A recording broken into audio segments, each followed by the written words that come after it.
မြင်းစည်းသူဟောင်းတင်မောင်သည်မိုးမြင့်တောင်ထဲရှိရွှေပြည်ပျောက်ဆုံးမြို့ကိုရှာဖွေရန်ချီတက်သွားသည်သူနှင့်အတူဇော်ဟန်သူတငယ်ချင်းနှင့်နမ်းမြတ်အတိတ်မြို့မထိုင်၏မြေတို့လည်းပါသည်တောင်ထဲမှရှေးဟောင်းကျောက်စာတစ်ခုတွေ့ခဲ့သည်စင်နှစီးသည့်နေရာတွင်ပျောက်မြို့ဖွင့်ဟုရေးထားသည်သူတို့သည်ဗဟုသုတနှင့်စွန့်စားမှုကိုအခြေခံပြီးစင်များနေလေးရှိရာနေရာတွင်တွားကြသည်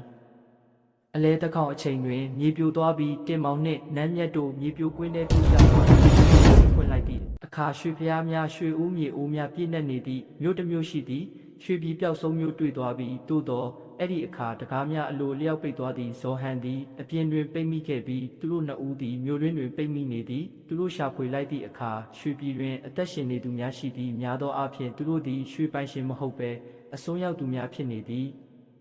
နမ်းမြတ်သည်သူ့ဘိုးဘွားများမှခြံထားခဲ့သောတမိုင်းရေးရမှတ်တမ်းများကိုပြန်လည်ဖတ်ရှုရာတွင်ထူးဆန်းမှုတစ်ခုတွေ့သွားသည်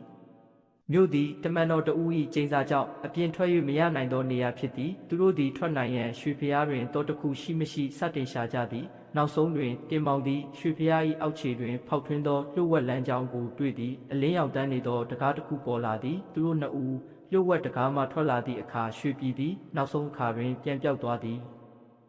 ဇော်ဟန်ကသူတို့ကိုမမြင်နိုင်တော့ပါတင်မောင်နှင့်နမ်းမြတ်တို့သာတကယ်ပဲထွက်လာနိုင်ခဲ့ကြသည်သို့တော်သူတို့သည်အနာဂတ်တွင်ထိုမျိုးသို့ပြန်မသွားကြတော့ဘဲရွှေပြည်သည်တင်ရှာလို့မရနိုင်သောမျိုးဖြစ်သည်